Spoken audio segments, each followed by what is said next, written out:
نيجي لتقييم لعيبه النادي الاهلي في مباراه ايجل نوار. المباراه اللي انا شايفها اقل كتير قوي قوي من المتوسط، اقل كتير كتير يعني، سيبك من الاستحواذ والكلام ده، اقل كتير. في حراسه المرمى محمد الشناوي 6/10. خط الدفاع ياسر ابراهيم 6/10. ياسين مرعي 7/10 او 6/10 مرعي برضو. محمد هاني 8/10 هو نجم المباراه. كوكا 3/10. مروان عطيه 2/10.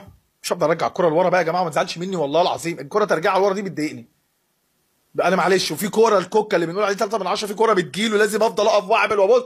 ما في عرضيه بيجي وقت، في عرضيات معينه هي جايه لك بوضعيه اديني مره واحده ارجوك، ما تريحنيش هي مره واحده يعني، جايه لي كده لازم اديها مره واحده، ما اريحهاش بقى وافضل امشي بيها. في عرضيات كده بتبقى جايه لا عايزه واحده، بتقال كده وانت بتلعب كوره واحده، تسديده مثلا جايه واحده، مثلا الكوره طالعه في الاول واحد بيطفشها فتلاقي واحد جنبك بالك ازاي واحده، هو دريان ان العرضيه ضغط عليك ناس تقف واحده دي. انا لما بتقال لك وانت بتلعب كوره واحده دي يعني شيل طفش لو مدافع، سدد لو الكوره جايه لك قدام الجون وانت بتلعب على الاطراف، شيل دي يعني تشيل بسرعه لما تضغط عليك. بطيء قوي في دي، ده هاني اتحسن فيها يا كوكا. انت برضه هنفضل نقول مش باك شمال، بلعبك ليه ده مش باك شمال اصلا. مروان عطيه كل كوره برجعها لورا مع احترامي 2/10. محمد علي بن رمضان 4/10. احمد السيد زيزو 3/10. تريزيجيه 0. ارجوك العب حتى ب 1800 دولار، ب 1800 دولار يا محمود يا اخويا، اي حاجه. انا ما شفتش مباراه 100% اداني تريزيجيه، ما سيبك من الاجوان والكلام ده، هو بيسابق الزمن عشان يعمل ارقام، وفي الاخر لما يجي مثلا السنه خلصت تريزيجيه كام جون؟ 121 جون. ال 121 دول كلهم مجهود فردي ذاتي، ضربات جزاء هاخدها. انا عايز اشوف متعه للفرقه وعايز اشوف كور دايما على المرمى، مش اشوف لعيب عمال يعمل لي ارقام وانا بكسب، وانا عارف ان الماتشات، في ماتشات الاهلي بيكسبها ممكن يكسب 3-0 واللاعب ده جايب جونين من ضربه جزاء وجون فاول. المجهود فين؟ الاداء فين؟ افاده الفرقه فين؟ الفرص فين؟ ماتش كامل مش الا فرصه بتاعت ياسين مرعي. انتوا بتهزروا يا جماعه؟ ولا تسديده ولا حاجه ممتعه ولا مهاجم. ما عنديش مهاجم، ما عنديش مهاجم يا جماعه، خلاص ما عنديش مهاجم، مشيت وسام ليه؟ اسكت بقى يا اسلام، انت ايش فاهمك انت في شغل الاداره؟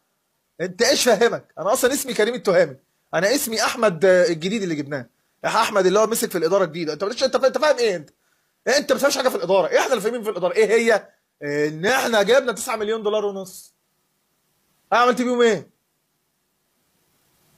فاهم؟ عارف انت مالك ماشي واحد مش عارف ايه فيقول لك ايه انت شاب ونص، فتقول له مش عارف ايه احسن من النص.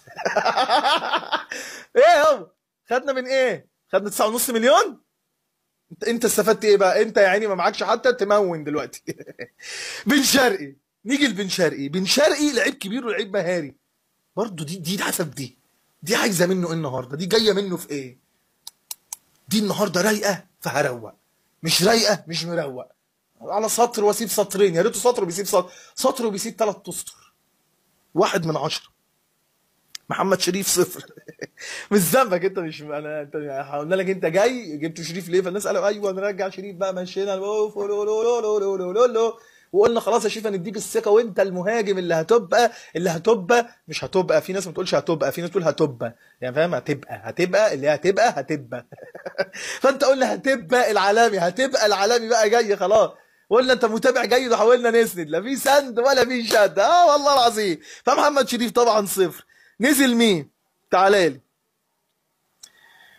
نزل الشوط الثاني جراديشار 0. بينزل يستلم حلو، بينزل يستلم حلو. هو دليفري يا اسطى بينزل فين؟ وانت مش بتعامله ان هو ايه؟ ابنك الصغير بتجيبه بيجيب كيس جل، كان اخويا صحينا عشان يجيب كيس جل. بينزل يجيب كرة 0. مش مهاجم خلاص، مش مهاجم، معرفش مال، مش عايز ياخد فرصه يمكن حاليا. ده مش مهاجم ولا شايف ان ده مهاجم النادي الاهلي اللي يليق بالنادي الاهلي. طاهر محمد طاهر اكيد 0. اليو ديانج شور 0. احمد عبد القادر وقفشه 2/10 لكل واحد، لان انا حسيت لما نزلوا ان في حاجه بتحصل قدام، ولكن هي حاجه مش مفهومه، لكن هي حاجه حاجه في الوو. احنا سخنين قوي يا ماما، فالدنيا كلها كانت في الوو، لكن انا ما شفتش حاجه قدمت على المرمى مثلا قويه. حتى احمد عبد القادر عمل واحده، عشان كده خد 2/10 هو قفشه.